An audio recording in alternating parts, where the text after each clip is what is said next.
Hi, Abraham. I wanted to talk about feelings, and I've always seen myself as someone who feels a whole lot, and a lot of people have tried to encourage me to feel less. I've always been an empath, and whereas it's wonderful for navigating realities by the feeling what the vibration is, like say responding more to how someone feels than what they're saying, then I will avoid certain people or sort of able to go into what's really going on. Well, that's wonderful. It's great, and being empathetic is wonderful if you've got control of your own vibration. Because then only things that match your vibration can come to you to be empathetic with. Yeah, and I think that's where I'm trying to steer, because before it's been out of control. It's been just overwhelming, like I can't go out sometimes because a big room of people, I'll feel everything. But at the same time, I'm also a singer, a performer, and I will in concerts sometimes lead people through this harrowing array of emotions, like a whole palette, from just utter despair to ecstasy, because I want to encourage people to loosen up on Well, we have a question for you. Yes. Because there's something very important about to erupt here. Mm-hmm. When you talk about leading people on a journey from, what were your words? Well, despair to ecstasy. Yes. Do you so in your musical offering, do you believe that you take a person from despair to ecstasy, or do you activate despair and some of them respond, and then activate something else and some of them respond, and activate something else and some of them respond, and activate something else and some of them respond? Yeah, kind of more the second. Yes, because this is the reason that we tell our artist friend and our artist friend and our artist friend and our artist friend, in other words, you are creative beings. This is the reason that we say to you, choose what feels best to you and let your audience find you. Yeah. Don't try to be all things to your audience. Yeah. And you notice in the musical market that there are offerings out there that Jerry and Esther would hear once and never intentionally listen to again. And there are offerings that they listen to every single day, that the day just doesn't feel right unless they hear it again, you see. And so where you are has to do, how you feel as you are hearing the music has more to do with where you are vibrationally than the music itself. Well, I think the reason that why I get attracted to songs that are so poignant is that I don't want to resist, and I also, I guess, want to encourage other people to not resist these so-called negative emotions, because it seems to me that it's the resistance that hurts, not necessarily the pain of the emotion. That when I'm trying to hold off fear or anger or despair, that hurts so much more than if I just let it, come through me, and then it moves. And that's why I go there in my concerts. You're really onto something here, because what you're saying is, so as I have this situation in my experience that is causing me this pain, and I push against it, I hold myself in vibrational alignment with this resistance longer. But so how do you think when you say going with it? Tell us what you mean. How does that work? Sometimes I'm successful and sometimes I'm not. We're not challenging you at all. We think you have something to tell us. Yeah. What is it that you do that makes it move? What is it that makes it not feel worse but feel better? Well, I'm just, when you say that, I'm remembering sort of being in the middle of singing, and a lot of times I'll improvise, and sometimes just huge emotions will come through, and something that's so excruciating, or it seems like, just this intense voice that's not even me so much, but like some primal pain.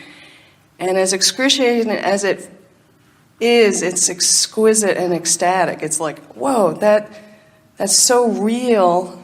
And it's like riding it like a wave. But what you're talking about is that it's, first of all, it's taking control of your experience. And next, it's deliberately directing something. It's the same thing that makes anger feel better than fear. Right. It's exactly this, it's the same thing. And there is distraction in the process. There's distraction in the reverberation that is happening through you.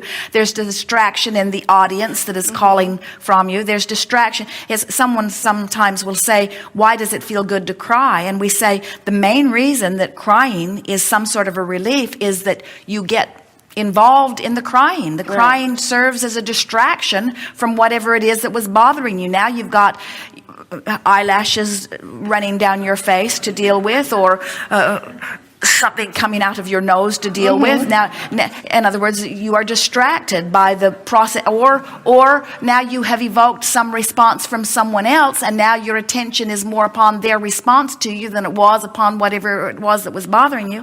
It's a sort of distraction process, and anytime you do anything that causes you to focus less on whatever it was that was feeling so bad, you feel better.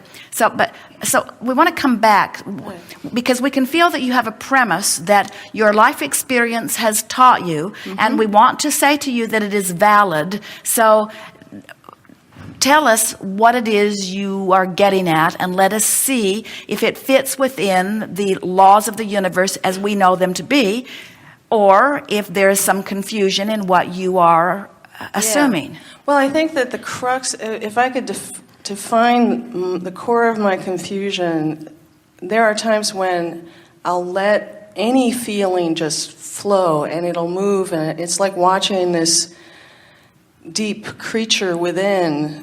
Well, there isn't anything wrong with letting you flow where you're flowing, and in fact you can't stop flowing where you're flowing. In other words, you can't cease the vibration that you have come to suddenly any more than you can stop a train that's going 100 miles an hour and make it go the other way. There's a certain amount of momentum that is taking place. So as you are feeling the momentum of something that is negative emotion, going with it is easier and does feel better than trying to stop it, because the natural laws of the universe say that everything must be in motion. But what we're suggesting is that at the same time that you're allowing it to flow, rather than stopping it and condemning yourself, that you begin directing the flow of it. In other words, instead of going this way, you might want to go this way, or you might want to go this way, or you might want to go this way. Right. Yes. Well, see, it appears to me that whatever is moving that flow of feeling has an intelligence that's very profound. Sometimes, but if someone's been focusing upon something that they fear, like cancer or something not wanted, there is momentum to it, but we wouldn't call it intelligence that's profound that you're wanting to follow. We'd call it momentum that's happening by law of attraction. And we know what you're getting at. In other words, what you're getting at, what you want to believe, and what you want us to say is that there is value in exploring the emotions and the attitudes that are on the very negative side of the emotional scale, because that's real too, and we acknowledge that it is. And we would even go further in agreeing with you that you can't just stop feeling what you're feeling, and and there's no point in deciding that you're going to stop feeling what you're feeling. But we also must say emphatically that you have control over the way you feel much more than you've been giving yourself credit for. And it is always our encouragement that you do your best to feel as good as you can feel. And it's a tricky thing, because when you're a singer, when you're presenting a product to a mass market, it's like sometimes Esther will watch Oprah, and Esther knows that Oprah knows about law of attraction. Esther knows that she knows. And some of the programs are very far from seeming to know. And then Esther knows that, Oprah knows that there are more people that are going to watch this program because there are more people that are in vibrational alignment with that program than this program, even though this is the program Esther wants to see. She does not want to see that program. Esther knows that there is this understanding of where your audience is that goes a long way in evoking from you what you're wanting to offer. Yeah. But then don't complain to us about being empathetic. In other words, you get to decide. You get to decide how good you want to feel. And what we're saying to you is pick what feels best to you and present it and let the audience find you. Yes. Yeah. Yeah. With your art, with your books, with your music, with everything that you do. Yeah, I don't want to repress because I know that doesn't feel good, and I don't want to gloss over. But Well, now stop on these words because instead of repressing, what would you do? Face reality. Instead of glossing over, what would you do? Face reality. You're just trying to convince yourself that negative emotion under some conditions for some people is a good thing. And we say, we will never agree that you should go that way, but we will agree that sometimes you can't help it. But we will never agree that that should be your goal. No. We will agree sometimes that it's the path on. In other words, we know that rage or anger is the path of least resistance toward joy. And we know that there's much less resistance to go from depression into anger than there is resistance in going, oh, hear this. So if I've got a vibration going and I want to jump from depression all the way to bliss, there's huge resistance in making that jump, isn't there? Because I've got this vibration is my dominant vibration. So we agree with you that doing your best to feel as good as you can feel is maybe the only path. And we agree with you that you should never beat up on yourself for not being able to make the jump. But we don't want you to get so caught up in that understanding and in that personal discovery that you stay there. No, I mean, that's what I find is when I surrender to exactly what it is that I'm feeling, then it moves. Well, but there is a surrendering to what it is that is one thing, and there is an intent to move it to something else that is another thing. Yeah, I guess where I get stuck is sometimes my intent to move it to something else won't move it. It just feels phony. But that's because you're trying to move it too far too fast. Yeah. You see what we're getting at? Yeah, so just little increments is the way to go. And then I feel that very viscerally. You see, we give an analogy of Jerry and Esther coming from Phoenix to San Diego across the desert, heading west, and how they never really worry that they won't make it because they understand the journey. Yeah. But sometimes you get lost in your journeys because it's like, this all sounds very confusing. I don't know whether to go with the flow. I don't know whether to give in to my negative emotion. I don't know whether I should practice denial. I don't want to gloss over it. In other words, you've heard so much from so many different sources and people that you don't know for sure what's the right path for you to consistently get feeling better. Yeah. And what we're saying is you can make this emotional journey every bit as understandable and quantifiable as a 400-mile journey going west across the desert when you understand that the goal is to feel as good as you can feel right now. And if you feel a little better in anger than you did depression, then you're headed in the right direction. Yeah. And when you let somebody say, oh, it's wrong for you to feel angry, you got to say, well, it might not be where I want to end up, but it's a better place than where I was, so I am headed in the right direction. And they'll say, well, we don't think you're headed in the right direction because now you're making us a lot more comfortable in your anger than we were feeling when you were in your depression. And then you got to say, this is my journey, not your journey. I have to consider what feels better to me, otherwise I stay lost in the desert. When I try to please you and you and you and you, I just keep running around in circles and I make no headway.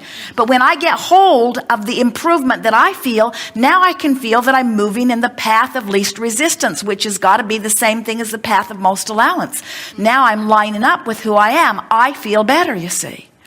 We love how sensitive you are to the way you feel, and we can feel how good you are at interpreting vibrations.